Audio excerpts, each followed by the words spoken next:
Novidades sobre proteína. Você treina duro, faz tudo certinho com o objetivo de ficar mais forte, ganhar músculo ou performar melhor. E já sabe que precisa atender suas metas proteicas no dia. Mas será que existem tipos de proteína que trariam melhores resultados? E será que haveriam melhores horários para o consumo? Saiu um novo estudo fresquinho que fez uma meta-análise de rede, ou seja, ele juntou todos os estudos que já tinham analisado o uso de proteína para quem treina, para trazer as melhores respostas para todos nós. Os resultados te conto agora no Fala Lu.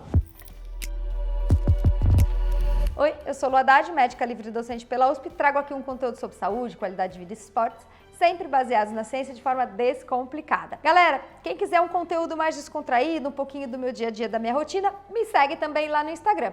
E, obviamente, não deixem de se inscrever aqui no YouTube. Será que existe uma relação de consumo de diferentes proteínas? Por exemplo, a carne, uma proteína de origem animal, um whey, proteína do leite, proteínas veganas, ou, por exemplo, diferentes horários do uso, pré-treino, pós-treino, antes de dormir, e um melhor ganho de força, hipertrofia ou performance? A gente vai falar desse novo estudo que buscou exatamente responder essas questões. Mas na sequência eu vou trazer para vocês os resultados de alguns estudos anteriores que são bastante importantes.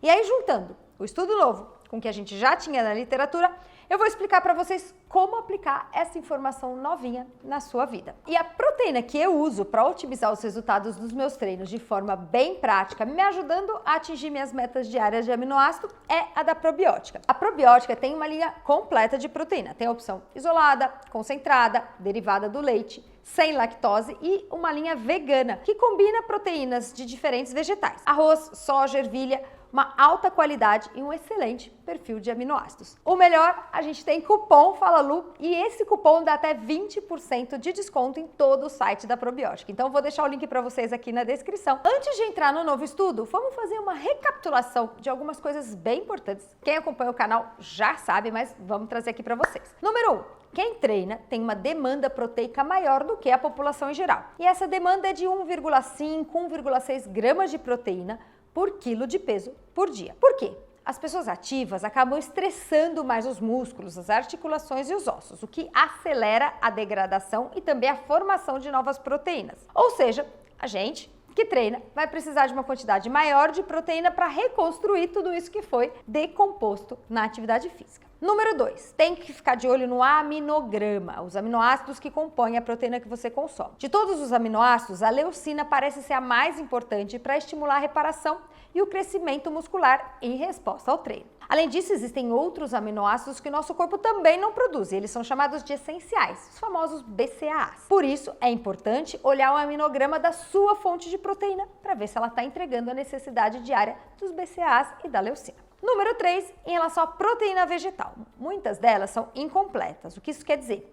Que falta um ou mais dos 9 aminoácidos essenciais, ou seja, que nosso corpo não produz. A proteína do soro do leite, essa sim é completa. Agora, existem soluções que são a mistura de diferentes fontes vegetais para criar um perfil de aminoácidos completo, permitindo então o uso de proteínas vegetais com sucesso. Vamos entrar então agora nesse novo estudo, que mediu os efeitos de diferentes tipos de proteína e do horário de consumo para aumento de massa muscular, de força muscular e do desempenho físico numa pessoa que está fazendo um treinamento. Eles estudaram um total de 4.700 adultos, média de idade de 46 anos, tinha homem e mulher, todos saudáveis, sem nenhuma doença. Foi feita uma meta-análise em rede, daqui a pouquinho eu vou explicar para vocês o que é uma meta-análise em rede. Eles juntaram 116 ensaios clínicos randomizados e o uso da proteína versus placebo ou algum comparador foi entre 4 semanas até 74 semanas. E eles mediram massa muscular, força e desempenho físico. Além disso, então, eles compararam o horário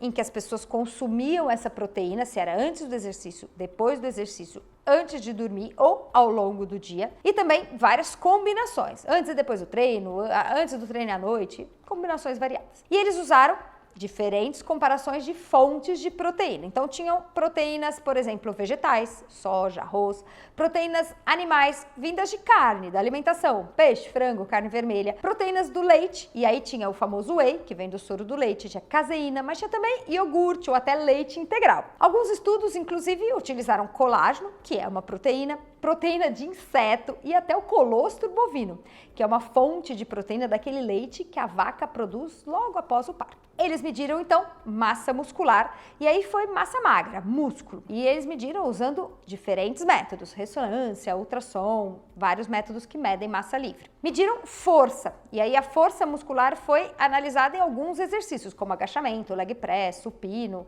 etc., medindo o quanto a pessoa ganhou de força no estudo. E o desempenho físico, que foi medido em teste de velocidade de marcha, ou seja, o tempo que a pessoa leva para fazer uma distância, ou o contrário, teste de tempo, teste de 6 minutos, quanto a pessoa consegue caminhar ou correr nos 6 minutos, para mostrar se houve ganho de performance no começo e no final dos estudos. Vamos direto então para os resultados desse super estudo, começando com a questão do horário de consumo da proteína. E o estudo mostrou que o consumo de proteína de qualquer tipo, então qualquer fonte, após o exercício, levou a aumento de volume muscular, em média de meio quilo de músculo por estudo. A ingestão de proteína antes e depois do exercício aumentou ainda mais essa massa muscular, e aí a média foi de 1,8 quilos de músculo. Agora, a ingestão de proteína antes de dormir foi a que mais trouxe ganho de força muscular. E a proteína após o exercício ou qualquer horário ao longo do dia e antes de dormir também teve resultados positivos para o ganho de força, ou seja,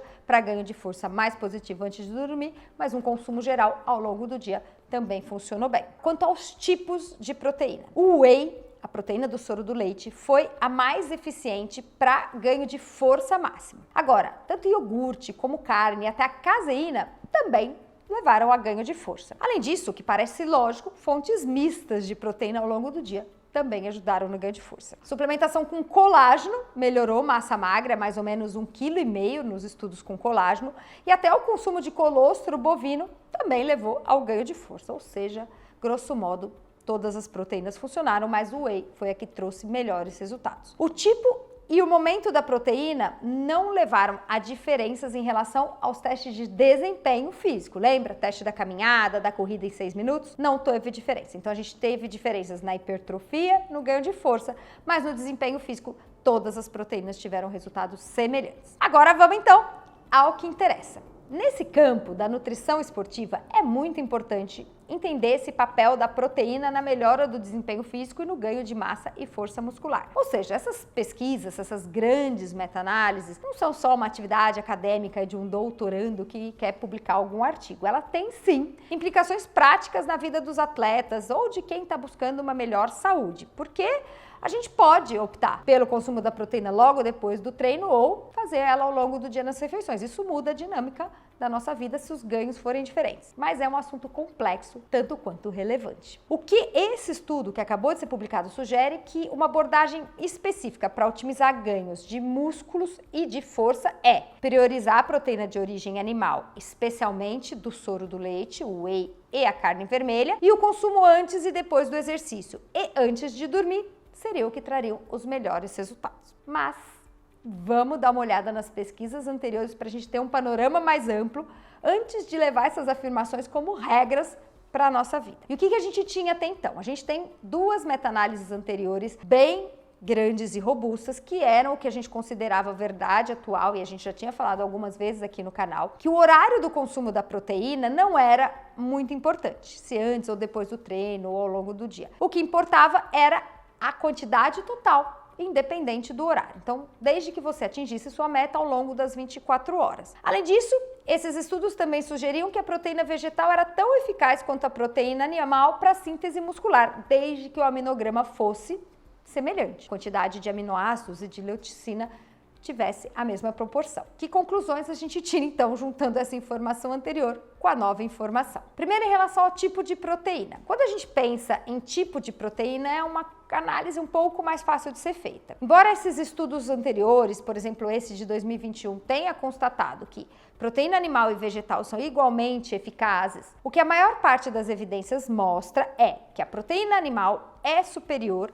para o desenvolvimento muscular em comparação a fontes de proteínas vegetais, porque o perfil de aminoácido é mais rico na proteína animal, especialmente o perfil de leucina, que é muito importante, a gente já sabe, para o crescimento muscular e estímulo da síntese proteica animal. E também, a proteína de origem animal é mais fácil de ser digerida do que proteínas de fontes vegetais inteiras, o que leva a uma absorção mais eficiente. Produtos de proteína vegetal que são vendidos já na forma isolada apresentam sim digestibilidade semelhante às proteínas animais. E a outra coisa que eu coloquei é que, para compensar esse aminograma mais insuficiente da proteína vegetal de uma origem só, por exemplo, só arroz ou só soja, basta fazer uma mistura de proteínas vegetais, que aí você atinge a meta que você deseja. Então, escolher o tipo certo de proteína é uma consideração muito importante dentro dessas estratégias para ganho de massa muscular. Mas obviamente, ela também é influenciada por preferências pessoais e considerações éticas. Se você é uma pessoa vegana, não tem nenhum problema, você vai conseguir sim fontes de proteínas vegetais,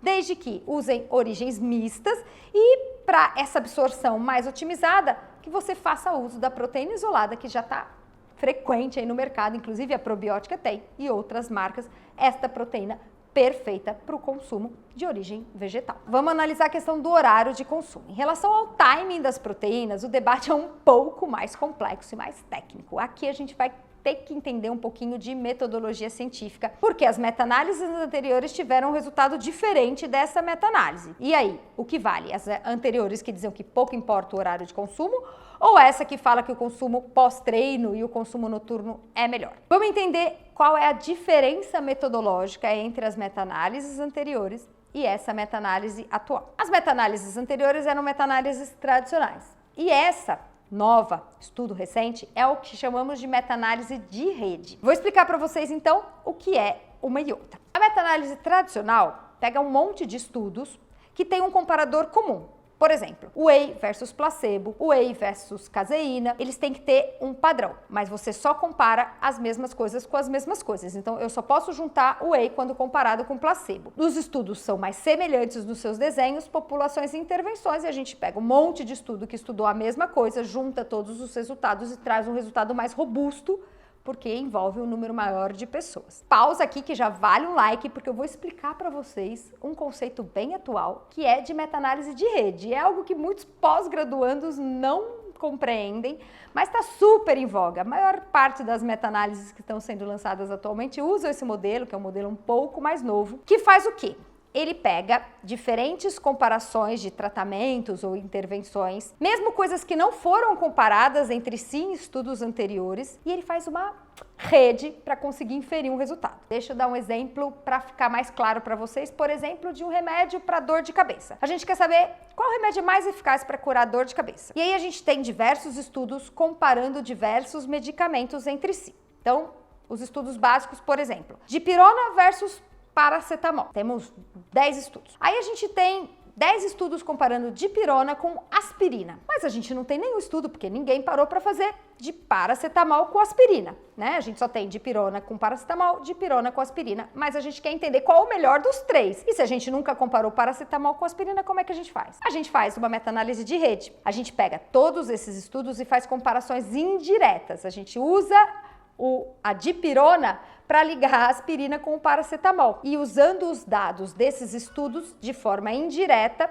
a gente consegue um resultado para dizer qual dos 3 medicamentos é o melhor medicamento para o tratamento da dor. Aqui no caso, por exemplo, das proteínas, eles podem ter pego, por exemplo, estudos que compararam proteína noturna com pós-treino, proteína pré-treino com noturna, mas não tinha estudo que comparasse a noturna com pré e pós-treino. Mas na meta-análise de rede, você consegue fazer essas inferências. Qual tipo de meta-análise a gente deve confiar mais? A confiabilidade de ambas as abordagens vai depender de alguns fatores. Se as análises foram, por exemplo, bem conduzidas e todo o resto foi igual. Na meta-análise de rede, você pode ter mais informação porque ela usa uma gama mais ampla de dados, incluindo essas comparações indiretas. A validade dos seus resultados pode ser comprometida se os estudos não forem parecidos, não tiverem desenhos semelhantes, porque aí você faz inferências baseadas em estudos diferentes e resultados diferentes. O estudo novo sugere que consumir proteína à noite é eficaz para aumentar a força muscular. Até aí, ok, a gente tem vários estudos prévios alinhados com esse resultado. A gente inclusive tem um vídeo aqui no canal que é um super sucesso, que fala desses benefícios do consumo da proteína antes de dormir, que levaria a um aumento maior da síntese proteica que acontece durante a noite e uma boa recuperação pós-exercício. Então, aqui fica um like para esse resultado, eu gosto dessa opção de dar uma carguinha extra de proteína à noite, se possível. Agora, o estudo novo também coloca essa história do consumo de proteína pós-treino, que as meta-análises antigas já tinham derrubado, tinham colocado que o horário não era o mais importante, o importante era o consumo ao longo do dia. E provavelmente isso acontece por essa diferença de metodologia e por esse resultado da meta-análise atual ser uma inferência dos estudos que originaram a meta-análise. Então, é importante avaliar que nos estudos anteriores, o consumo total de proteína ao longo do dia foi ajustado nas meta-análises anteriores. E nessa meta-análise de rede, não. Ou seja, o grupo que recebeu proteína, a orientação de consumir uma proteína, seja pré-treino ou pós-treino, acabou consumindo provavelmente uma quantidade maior de proteína do que o grupo que tomou placebo nesses horários, porque ao longo do dia, o consumo já é o habitual. Imagina-se que esse efeito positivo do consumo pré e pós-treino seja simplesmente por um aumento total da quantidade de proteína ao longo do dia e não relacionado diretamente ao horário. Então, em relação ao horário, eu ainda fico com os resultados dos estudos anteriores. Acho que o que vale mais é a dose total ao longo do dia e não exatamente essa urgência de ter que tomar a proteína assim que acabou o treino, porque esse estudo para essa metodologia pode ter sido um pouco mais falho. Vamos fechar o nosso resumo Fala Lu falando o que realmente importa, que era o que eu prometi para vocês lá no começo do vídeo.